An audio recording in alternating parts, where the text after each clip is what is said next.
Om Shri Gurubhyo Namaha Harihi Om Sadashivasamarambham Shankaracharya Madhyamam Asmadacharya Paryantam Vande Guru Paramparam Sadatmadhyana Niratam Vishayebhyah Parang Mukham Naumi Shastreshu Nishnatam Chandrasekhara Bharatim Om. Page 16. Tad Vairagyam Jugupsaya Darshana Shravanadibihi Dehadi Brahmaparyante Hyantye Bhogya Vastuni. In this verse, Jagadguru Sri Adi Shankaracharya is giving a beautiful definition of what is Vairagyam. So he says, Tat Vairagyam. Vairagyam is that which is Jugupsa. Ya Jugupsa. That Jugupsa meaning aversion. Aversion to what? Dehadi Brahmaparyante Bhogya Vastuni.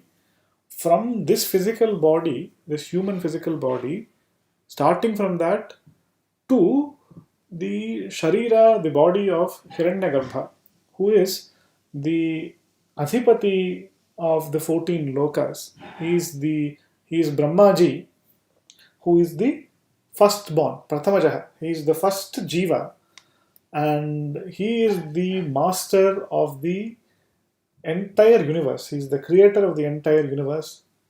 He is the universal subtle mind that permeates each and every sentient being on this earth and in this universe. So, when we are talking about jugupsa or aversion to bhogya vastu, we are not merely talking about the sense objects that we as human beings have the capability to attain. Nor we are also referring it to the medium by which we experience those self pleasures, which is this physical body. So it is not just the bhogya vastu, and here by bhogya vastu we are not talking about things which are external to the body, we are including this physical body also. And not only are we referring to the sense pleasures that this physical body, this human physical body can experience, we are referring to the universe of experiential pleasure that even Chaturmukha Brahma, Hiranyagarbha, the Dehadi Brahma Paryante, here the word Brahma refers to Chaturmukha Brahma, not Satyam Jnanam Anantam Brahma, the Nirguna Brahma. It refers to Saguna Brahma, it refers to Hiranyagarbha here. So, and Hiranyagarbha, the experience of happiness that Hiranyagarbha has is the highest experiential pleasure possible. And therefore, when we are talking about Vairagyam, it is to the sukha that is experienced by this physical body, the human physical body, going up all the way to the sukha of Hiranyagarbha. Which is why in the Taittiriya Upanishad, when we are talking about Ananda Mimamsa, we are saying, the Upanishad says, consider a human being who is a young man, physically fit, well learned, and he is the ruler of this entire world. Assuming that there's such a human being. He says, consider that to be 1 unit of human happiness. 1 unit of happiness. And then it goes to higher species like the Gandharvas, the Pitris, to the Devas, to Indra, to Brihaspati, to Brahma, Chaturmukha Brahma. And each unit, so Gandharva will be 100 times the happiness of a human. Then there's a Deva Gandharva will be 100 times of that Manusha Gandharva. Then the Deva will be 100 times that. The Pitris will be 100 times that. The Devas will be 100 times the Pitris.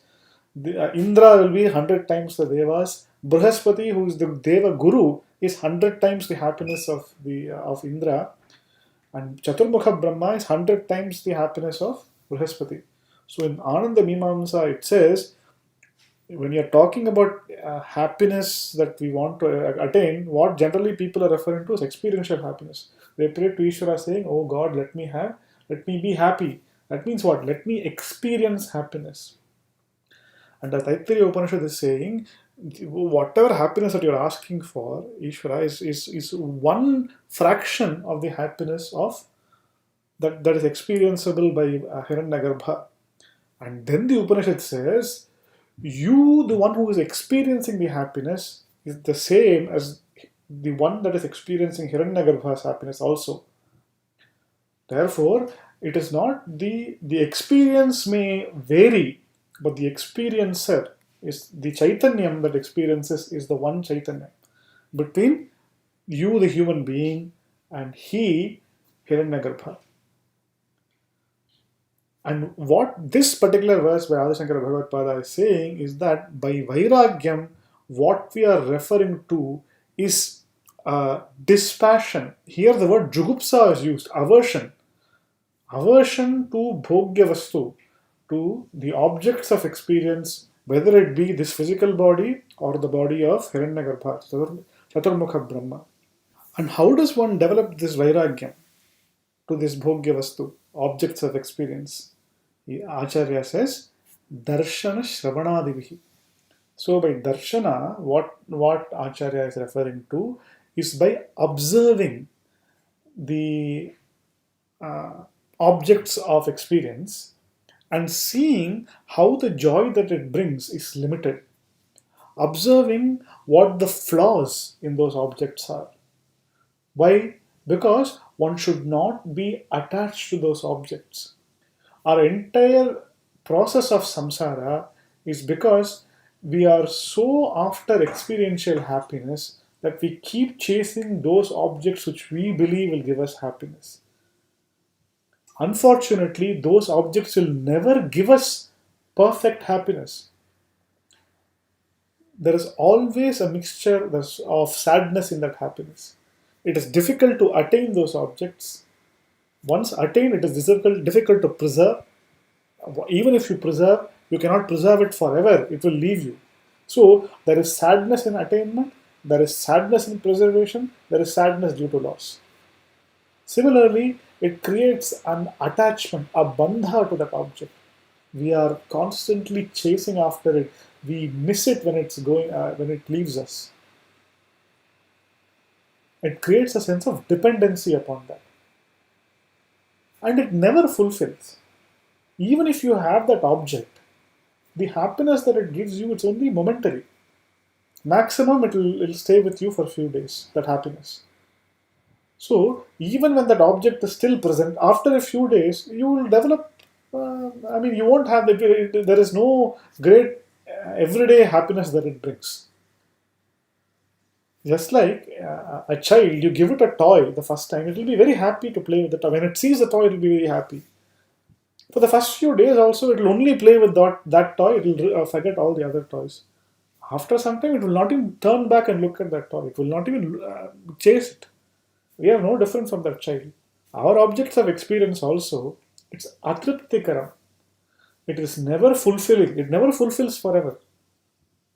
So, therefore, by these kinds of observations, we have to observe the experiential pleasures that objects bring and then decide for ourselves whether this is something that is worth going after or not. That is what darshana means. By the act of observation of these objects. Then Acharya says Shravana, by what the Shruti tells us about these objects. Because there are many objects that are beyond the realm of direct experience. We can only hear about it from the Shruti. So the Shruti will say, Swargakamo yajeta, he who desires heaven, perform this sacrifice. And once you will perform the sacrifice, you will go to heaven. Nobody in this world has experienced heaven. They may have experienced heaven in another physical body, but no one who, while they are present in this world, can say, yes, I have experienced heaven. Because that experience one would have forgotten. One does not recollect that experience with this physical body, with this mind. One requires a different sharira for that. Therefore, those kinds of experiences of higher lokas, the sukha from in Swargaloka, etc., would be much, much greater, much, much superior to the sukha of this world. But how do we know about it? We know about it only from Shruti. And then the same Shruti says what? Kshene punye martyaloka mishanti. Even that great punya that you have attained to, that takes you to Svargaloka, does not keep you in Svargaloka forever. After that punya has exhausted, you will have to come back. So even the devas who are called amaraha, they do not die. Is what the direct translation of the word amaraha means. But what does it actually mean? You're not talking about atyantika amritatvam. You're not talking about permanent immortality. You're talking about relative immortality. One may have, as a deva, a long lifespan. That's what this means. But even that long lifespan will come to an end. Even Chaturmukha Brahma, the highest deva that is, the highest jiva that is, even that Chaturmukha Brahma's life will also come to an end at some point. So, the same Shruti which talks about these different lokas, these different devas, the same Shruti says even their happiness is finite only, it is not infinite happiness. It is impermanent happiness. Even the devas, so many Puranas we study, we hear about. Our grandmothers and grandfathers would have told us stories of how even the Indra is in constant worry when the Asuras will come and attack him. He is worried that there are other jivas who are trying to take his position, that they are performing 100 Ashwamedha sacrifices. So there are stories that we hear where there is a Maharaja who performs the 100 is going to perform the 100th Ashwamedha sacrifices, which will give him Indra Padavi, the post of Indra, and Indra will come to earth and try to create obstacles. Why is that? The sense of insecurity, because even Indra himself is insecure about his seat. What to talk of our politicians? So the Shruti itself will say. And similar, Adipada refers to Anumana. We can infer these things. We can conduct analysis and inference to realize that anything which is the object of experience is impermanent and is something that is not worth going for. So what constitutes everything, all these objects of experience, that they are all mithya, they are mithya bhutam. And we had started looking at Jagadguru Srimad Chandrasekhara Bharati Mahaswami's commentary to this verse. So I think we had covered the first 10 or so lines. Let me tell you the line number. Sarva Vedanta Siddhanta Sarasangrahastaha Kukshau Swamatur Malamutra Madhye Ityadina Punyakshaye Punyakruto Navastaihi Nipatyamanan Shithali Kritangan Nakshatra Rupena Divashchutamstan Vicharya Kova Viratim Nayati Yatrasti Loke Gatitaratamyam Ityantashta Shlokaha Vairagya Vishaye Anusandeyaha. So Acharya had quoted lots of scripture.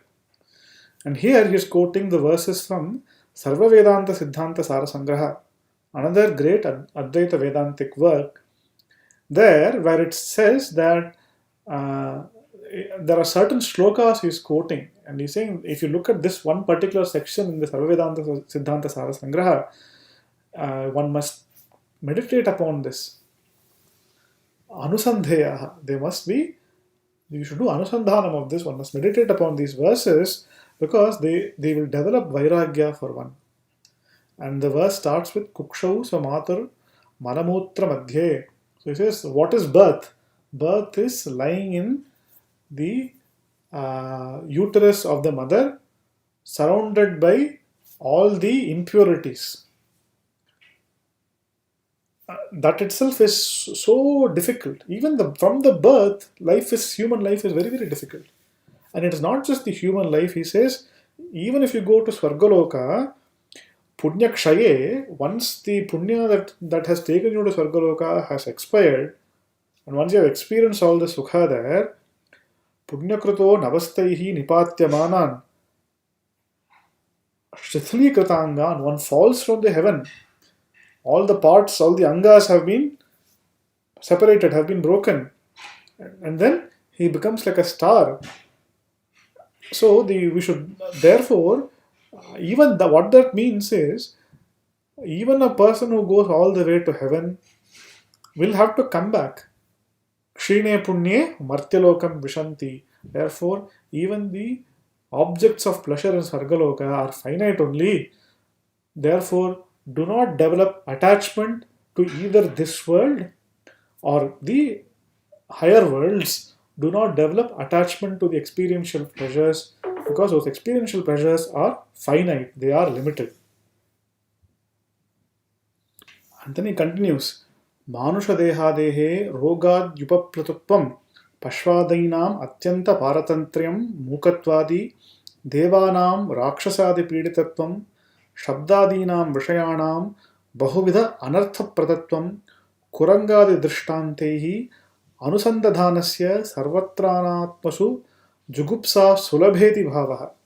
So he is saying, if you look at the human body, Manusha Deha, it is subject to roga, it's subject to disease. The word upaplutam means afflicted. It's afflicted by the ravages of disease. If you look at animals, pashvadinam atyanta paratantriyam, one is completely dependent on others. There is no swatantrata at all. You can see how these animals are being subject to so much of hard labor.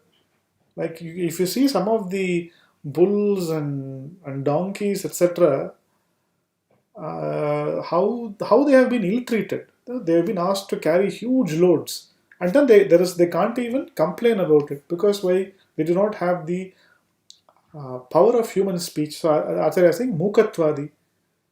So they can't even say that they are thirsty until that person, their master, frees them. They can't go drink that water. So it's complete paratantram. There is no swatantrata at all. So whether it's a human being or an animal, so what about something superior, like devas, etc.? It says devanam rakshasadi pidatatvam. If you are a deva, that itself does not mean that you are free from sorrow, because even devas are subject to suffering from the rakshasas. And if you look at the objects of experience, and here instead of referring to objects, he is talking about shabda sparsha rupa rasa gandha, that is how they are experienced. So you can, some are experienced through hearing them, like music, song, etc. Some objects of experience are by seeing them, like a beautiful scenery or a painting. Some by their smell, like fragrance. Some are experienced through tastes, like food. Some by touch, like how soft or how hard they are. So, Shabda, Sparsha, Rupa, Rasa, Gandha, these are the means by which one is able to experience. The types of experience fall within these five ranges, because our instruments of experience can gather these five things. And so Acharya is saying, if you take the objects of experience like Shabda, etc., they themselves are not something that one must follow. Because why? He says, Bahuvida anartha pradatvam. Now, the thing like, especially with hearing, you do not have control over what you hear. Like, if you do not want to see something, you can close your eyes. If you do not want to smell something, you can go away from there or something. But what to do with hearing? If you are within earshot, then you will hear whatever comes to you. That is why the Vedic mantra, it says, Bhadram karnebhi shrunuyama deva. The Shanti mantram. Bhadram karnebhi shrunuyama devaha. Bhadram pashyema akshabhirgajatraha. So there, even before saying, let me see good things, it says, let me hear good things. Because seeing or not seeing, when there is one level of control we have, hearing there is no control. If you are within earshot, you will definitely hear whatever is being said. And if it's something which is, if it is something bad that is spoken, without any choice, it will enter you. You will hear it. And so Acharya says, Shabdadinam Vishayanam Bahuvida Anartha Pradatvam. And lots of anartha is possible by hearing something which you should not be hearing. Then he says, Kurangadi Drishtantehi Anusandadhanasya Sarvatra Anatmasu Jugupsa Sulabha iti bhavaha. So how is Shabda a cause of anartha And so he gives the example, Kuranga Drishtanta. So this is an example, Kuranga means deer. So the deer, the example given is sometimes it is so transfixed by the music. So if there's a beautiful song being sung, the deer is as though transfixed by it, it will not move. So if a hunter comes and shoots it when it's so transfixed, that is why in sometimes in like when they go in the hunting parties, they will play sometimes very nice music, so that the deer is like transfixed by it, the prey is transfixed by it, and when it is so transfixed, they can easily hunt it. Even if a hunter throws its net at the deer, when it is so transfixed, it will not move, it will not know it. Why? Because even though the music is so pleasant, what did that music lead to do? What did the music lead to? Led to the capture of the deer. Sometimes it getting killed also. So, therefore, Shabdadinam Mushayanam Anartha Pradatvam is you can know through the Drishtanta of the deer who is transfixed by music. And so Acharya is saying if you really think about it, it is very easy to develop dispassion towards any form of experiential happiness and all the objects that are capable of giving experiential happiness. Whether it is this human body, or an animal's body, or a deva's body, or even the objects of experience, they ultimately lead to patanam, to the fall. And therefore, an intelligent person can very easily develop vairagya towards these things. And by doing an anusandhanam, a constant thinking, thought about these things, that vairagyam will become stronger. That is how one develops vairagya. एतच्च शब्दादिभिः पञ्चभिरेवेत्यादिना Swayam उत्तरत्र स्पष्टयिष्यते. This itself will be explained in the Vivekachudamani itself, in the verse starting with Shabdadibihi Panchabhihi. Yadyapi apama somam amrita abhuma akshayam havai chaturmasya yajana sukrutam bhavati iti shruti avalokanena karmaphalasyapi nityatvam pratiyate tathapi yat kritakam tad anityam iti nyayasah krita tad yatha iha karmachita ityadi shruti anusarena amritakshaya padayoho sankuchita arthakatvasya avashyam vaktavyatvat na doshah. So here he is referring to a Rigveda Samhita mantra. By drinking the soma, we have become immortal. And then from the Shatapatha Brahmanam, Akshayam Havai Chaturmasya Yajana Sukritam Bhavati. The punya that is accrued by performing the Chaturmasya Yaga is Akshaya. It is not subject to diminishing. That is, it is permanent. The punya is permanent. Now, Acharya quotes these two mantras, the Rigveda Samhita and the Shatapatha Brahmanam, and then he says, Iti Shruti Avalokanena Karma Phalasyapi Nityatvam Pratiyate. From these two Shrutis, the apparent meaning is that the results of karma are permanent. That is the apparent meaning. Tathapi yat kritakam tad anityam iti nyaya sahakrita. But we know that whatever is a result of some action, whatever is an effect, is necessarily finite. That is the general rule. If you observe, every single thing that is present in the universe is the product or the effect of some cause. There is no causeless thing in this universe. Everything is always the product or the result of something else. Secondly, everything in this universe is impermanent. Therefore, from this it follows that everything which has an effect is impermanent. That being the case, how can you say that the punya that is the result of some karma, some Vedika karma, even that is also a result. So that result also must be finite. Therefore, these statements, even though their apparent meaning is that the results of actions are infinite, are permanent, what we must understand is that it only is talking about a figurative permanence. It is not an actual permanence. It means the results are can be enjoyed for a long time. That's all this means. तद् यथा इह कर्मचित इत्यादि श्रुति अनुसारेण अमृतक्षयपदयोः अमृत अक्षयपदयोः सङ्कुचितार्थकत्वस्य अवश्यं वक्तव्यत्वात् न दोषः. So then he is quoting the Chandogya Upanishad mantra तद् यथा इह कर्मचितो लोकः क्षीयते एवमेव अमुत्र पुण्यचितो लोकः क्षीयते. What this mantra is saying is that just like the results of actions undertaken in this world, those results are observed to be finite, to be impermanent. Similarly, the results undertaken in this world that give benefits in the next world, like a Swargaloka, for example, they will also be finite.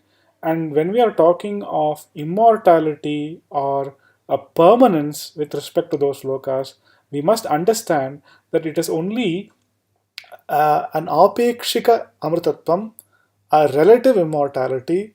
It is not a atyantika amritatvam, an absolute immortality, an absolute permanence.